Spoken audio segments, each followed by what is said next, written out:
What's up, guys? So I know some of you asked for an update on my Sorcerer. I am currently level 95. I have an updated guide for you guys. There's a few things I changed around. I took some of your guys' feedback. We are basically the same build. We're still doing Chain Lightning, but we've just tweaked it a little bit, and I feel like we've optimized it a lot more. So we'll get into the nitty-gritty of it. The first section will be the TLDR. So if you just want to get down to the nuts and bolts of the build, that'll be that first section. And if you want to see the whole thing broken down, we'll go through each section individually.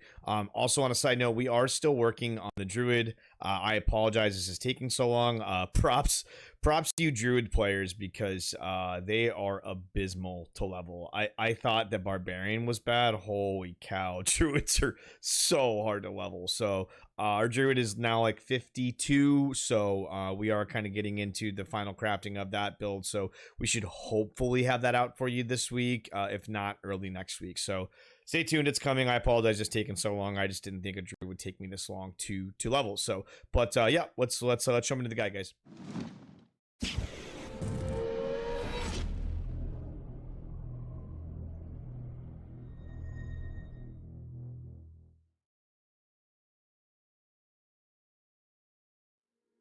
All right, so this is our ultra late game build for Chain Lightning Sorcerer. We do, if you're not level 90 plus, I wouldn't recommend using this particular guide. We do have a mid game guide, which we'll put in the cards here that you can check out. It'll also be in the comments, and then we also have a mid to late.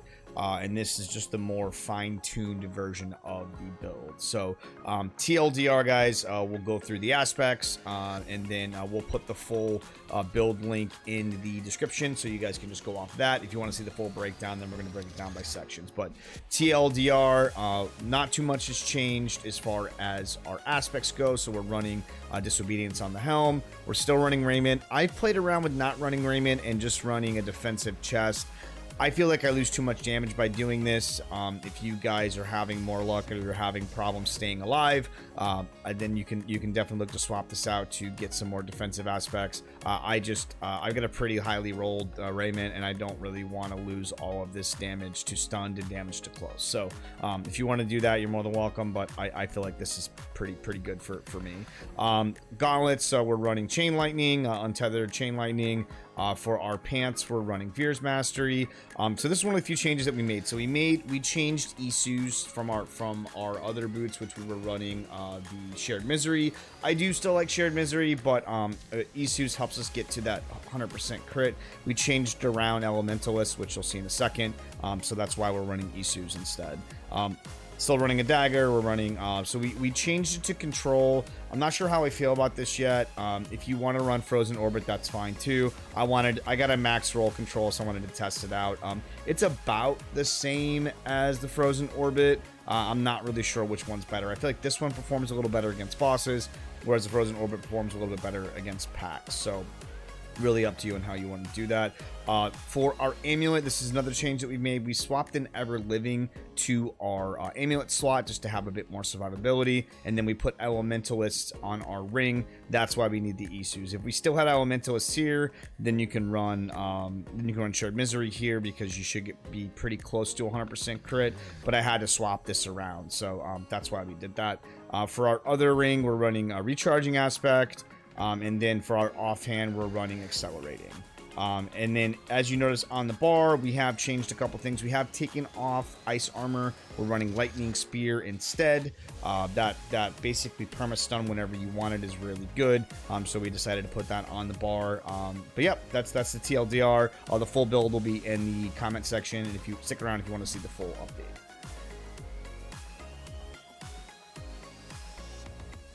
So as far as our talents, what we have changed, we've changed a few things around from our last video. So we're still doing 2 points in Firebolt to get the passive burn on our enchantment slot. We're still running Frozen Orb here, going to Greater Frozen Orb to get that chance at ranged vulnerable. We're going to be running 3 points in Elemental Dominance, because we're almost always above 50 mana, so we're just getting a flat 9% damage increase. Chain Lightning, we are going to Greater Chain Lightning. If you're having problems with mana, you can always swap to the Destructive Chain Lightning and then run this guy here. Run the Static Discharge. The Static Discharge. Excuse me. Invigorating Conduit, which to get mana back. But if you're having no problems with mana, I recommend going Greater Chain. I feel like it's just better. So for our defensive skills, we've got 1 rank in Elemental Attunement, 3 ranks in Glass Cannon. We're running 1 in Teleport up to Shimmering Teleport. We have taken all points out of Flame Shield and Ice Armor because we have +2 all defensives in our Amulet. Just a little bit more min-maxing here, so we've taken those points out. And then we've also taken Ice Shield off of the bar. Down here into our Conjuration skills. So this is one of the other changes that we made. We went to Invoked Lightning Spear. This is going to give us a chance to the ability to just stun enemies whenever we want, whenever this is off cooldown, and it's on a pretty short cooldown. So this also works with Invigorating Currents. So Unstable Current, excuse me. So this will also proc this as well. So you just have more stuns. And then we are still running in our Paragon board. We're running Static Discharge, which is going to really help with that stun damage. So we want things to be stunned. Over here, we're going to go 1 in Line Element, 3 in Mana Shield, 3 in Protection. We went 1 in Inner Flames, 3 in Devouring Blaze, pretty much the same there. 1 in Permafrost, 3 in Hoarfrost, just gives us some more just flat damage. And down here, we're going 2 in Coursing Currents, 3 in Electrocution for a bit more damage reduction, and then 3 in Conduction, which works really well with Isus. If you're not running Isus, I would take these 3 points out, and you can either put them into Icy Veil if you want. You could put them into, really kind of up to you. I would say if you're not running Isus, I would either go Icy Veil or maybe go into like Mystical or Shimmering Flame Shield. Really up to you. Or you could even do Charge Bolts. You could go into Greater Charge Bolts for more damage reduction. Really up to you. I'm running Isus. That's what I'm doing there. So that's the talents.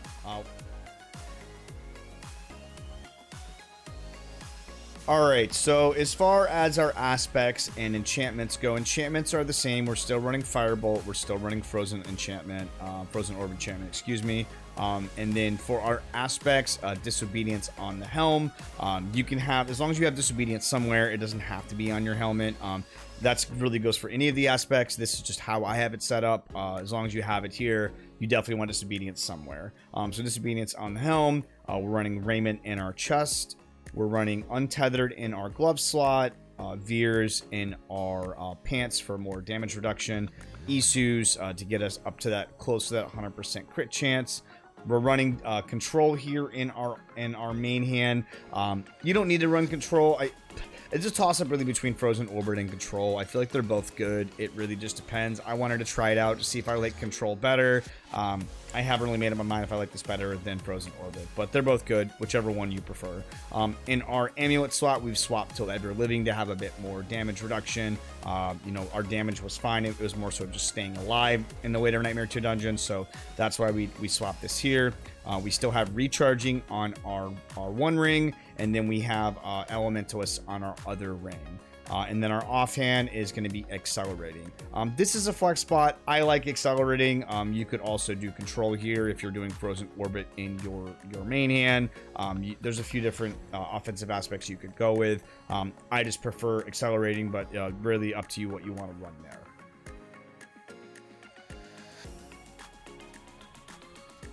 Alright, so now we're going to talk about our breakpoints, the affixes that we want on our gear, as well as the hearts that we're going to be using.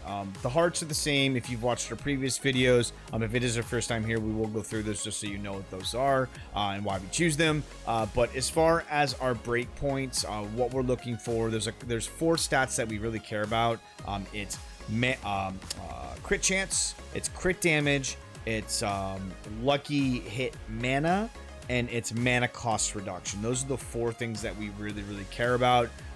The other things are nice, you know, vulnerable damage, cooldown reduction, all that stuff is great, but we really want to focus on those 4, and if we can get those other things on our gear as well, awesome, but we really want to focus on those, right? Because that's what kind of makes the build work. So As far as our breakpoints, one thing to note, I found this out when I was making this video. So if you are in town, your stats will not reflect correctly. So you want to make sure that when you're checking your stats, you are outside of town, because for whatever reason, they don't show up right when you're in town. I'm assuming it's probably something to do with like passive points in the Paragon board, or maybe passive points from your gear. I'm not really sure, but it doesn't give you the correct reading when you're in town. So I'll show you. So for example, right, so crit strike damage right now, so we're in town, it says we're at 150%.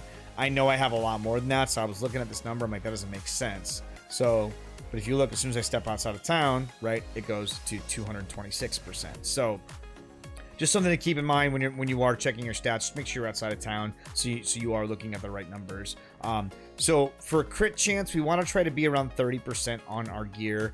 This is going to help us out a lot once combined with elementalists and coursing currents. It's going to get you really close to that 100% crit. And if you're also using Isus like I am, it's going to get you even closer to that 100% crit, which is going to greatly benefit this this Tempting Fate heart. So I would say 80% is really the number you want to try to be at minimum. Any lower than 80% is you notice a pretty big damage drop from the Tempting Fate heart. So you want to try to be at least 80% before you decide to slot in this heart if you are not currently using it. Okay, so for our crit chance, we want to be around 30%. Crit strike damage, we want to just try to get this number as high as we can. Right now I'm sitting at 226% for regular crit strike damage, and then 47% for lightning crit strike damage. So this stat's fine as well. If you do get this on a piece of gear, it works as well. Okay. The next thing we're looking for is we're going to be looking for our mana cost reduction. So we want to be, I would say 25% is about the minimum that you want to be at. If you can get it higher, the better. I'm sitting at 27%, and I basically never run out of mana, so it does help a lot because we're going to be spamming spells pretty much constantly. So we do want to try to have that mana cost reduction there. Okay. Also, mana generation is nice as well. If you can get some items with stats with that does help out as well. I'm at about 30% as well on this. And last but not least, we want a lucky hit mana. We get this mostly from our offhand and then from our hands. This is going to just help us top off our mana to make sure that we're not running out of mana. We're keeping Elementalist active. Okay. As far as affixes on your gear, so helmet, the stats you want to look for is you want to look for maximum mana, maximum life, plus to all stats, and then total armor. You could also, if you don't want to do all stats, you could also look for levels to lightning spear. That's fine. But these are pretty much the main affixes that you're looking for on your helmet. Okay. Raiment.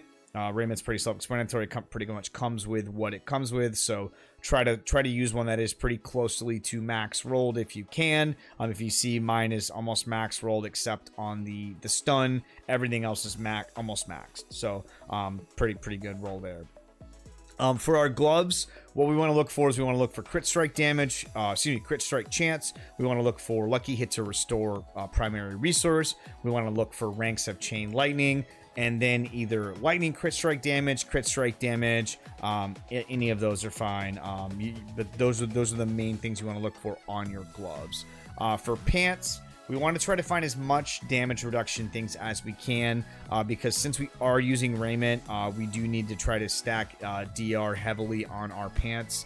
So the things you want to look for are damage reduction from close, straight up damage reduction.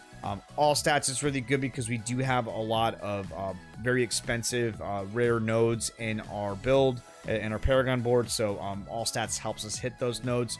So that's good. And then the last one you want to look for is damage reduction from burning. I have not been able to find one on these pants. I've literally re-rolled these pants like, I don't even know how many times. I think it's like 7 million gold to re-roll these now, and I cannot get damage reduction from burning. But if you can get damage reduction from close, damage reduction from burning, if you can get those three things, greatly going to help out your survivability. Okay. Isus are the stats that it comes with, so try to get as high of a rolled one as you can if you are going to use Isus. For our weapon, we want a dagger. The reason why we want a dagger is because we want the damage, the implicit damage to close enemies. The stats we're looking for on our dagger are damage to stunned, damage to close, damage to chilled, and then all stats. This one you can kind of play around with. You can have vulnerable damage on here. You can have crit strike damage on here. Really, any of those stats are good. We want to try to stack as many damage affixes as we can on this on our weapon. Okay. For our amulet, we want to look for, so this one's important, we want to look for mana cost reduction on our amulet. This is the place where we can get the most mana cost reduction, that in our offhand, so we really want to try to find that on an amulet. It is really, really helpful. So we want mana cost reduction, ranks to all defensive skills, ranks of glass cannon, and then the fourth spot is kind of a flex spot. I have damage reduction while injured. It's not that great. The main reason why I am using this amulet is because it does have ranks of defensive and ranks of glass cannon on it, which are normally not supposed to be able to get those two same affixes on an amulet. I got lucky and got it, so that's one of the reasons why I'm using it, even though that last affix is kind of right? So some of the things you can look for, Hoarfrost, levels to Hoarfrost is great, levels to Devouring Blaze is great, really any plus to your skills. I would say pluses to defensive is probably the best one you want to look for, but any of those other ones are good too. Okay, so that's for our amulet. For our rings, we want to look for damage. So basically, you want to try to have one ring that is going to be giving you resource gen, mana cost reduction, and then another ring that's just pure damage. So some of the things we want to look for are damage to stunned, vulnerable damage, damage to close, crit strike damage, lightning crit strike damage. Basically, any damage affixes that you can get that are either going to give you more crit damage, more stun damage, more vulnerable damage, any stuff like that is great. Okay. So that's for the rings. And then for our offhand, we're also going to look for mana cost reduction on our offhand, because that is the second highest spot that you can get mana cost reduction on. We also want to look for lucky hit to restore mana. This is going to keep us topped off and make sure that Elementalist is active. And then resource gen is great as well as cooldown reduction. So the main two you care about are mana cost reduction and then lucky hit, chance to restore mana. The other two are kind of up to you. I just wanted more resource gen and more cooldown reduction, but if you want to run something different, that's fine. So for our hearts, we're going to be using the Barber for our Wrathful slot. Pretty much, I know a lot of builds are using the Barber. It is very, very good on this build because we do crit a lot. So once we get that crit and the Barber starts ticking, we're just going to start doing more and more damage, and they're going to explode for a bunch of damage to everything around it. So really good to use that heart on this. I have tried Omni Power. Omni Power is another option if you do want to do Omni Power. It's a little bit different of a build. If you are going to do Omni Power, I would say probably take off Accelerating, and I would say probably even use a staff. Having the extra attack speed is going to make you run out of mana really fast if you decide to go that route. But I think I like this better. Omni Power is good. I've done both, but I just prefer Barber over Omni Power. For our blue, we want Caged Heart of Revenge. This is going to give us 20% damage reduction, and it's also going to turn all of our defensives into nukes. So really good option there. And then for our orange slot, we're going to be using the Heart of Tempting Fate.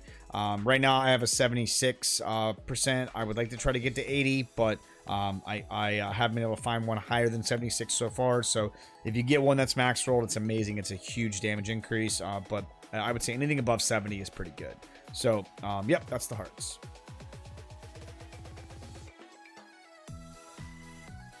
All right, and last but not least is our Paragon board. So this is the biggest spot where we have made some changes. We swapped around the position of some of the boards. We also added in another board, so we'll go through all of the things that we have changed. So our first glyph is going to be Flame Feeder. Really, you can put control here as well as if you want. I just prefer Flame Feeder here. But yeah, Flame Feeder, we're going to go up to the right. We're also going to grab these magic and rare nodes over here for some more life. We're going to path up to the left, and then our next board is going to be the Burning Instinct board. We're going to path over here to the left. We're going to grab the node. We're going to grab the glyph, excuse me. Destruction is going to be the next glyph that we're going to put here. We're also going to grab all of these rare nodes around here, as well as this rare node for some more damage to burning, and then this up here to get some damage reduction from elites and some armor. We're going to path to the left. The next board is going to be Frigid Fate with this orientation here. We're going to path to the left. We're going to grab the glyph. We're going to use Elementalists here. The reason why we want Elementalists is just because we're going to be doing constantly fire, ice, and lightning damage. So we're going to basically constantly get this buff. So we do want to have this. And then also having some extra damage reduction and damage to vulnerable enemies does help a lot because we are applying vulnerable buff both from our Frozen Orb and from our Frost Nova. So that's what we're going to do there. We're going to path down to the bottom. The next board is going to be Icefall. We are going to grab the Icefall legendary node. I have tried this with Icefall and without Icefall. I definitely think, especially in the higher tier dungeons, you do want this. We are killing frozen enemies pretty often, even though we're not a frozen build. But this does help our survivability quite a bit. So we do want to pick up this node. We're going to grab this rare node here. We're also going to grab all of these rare nodes around here as well. And then our glyph is going to be Tactician. That's going to boost the strength of both Frosts and of Frigid, giving us quite a bit more damage reduction to chilled enemies. So really good. We want to grab that. We're going to path to the left. And the next board that we're going to grab is going to be Static Surge. So you remember we were running Static Surge before. We've changed the position of Static Surge a little bit.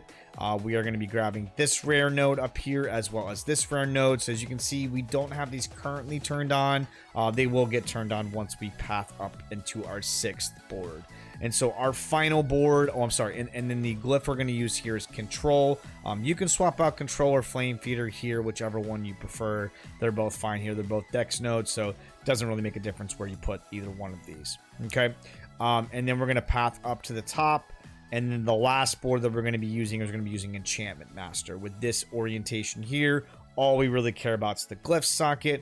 We're going to path up to the top here. If we have enough to grab these rare nodes, we will, but I don't think we will. We'll probably only have enough to basically get to the glyph and activate the glyph.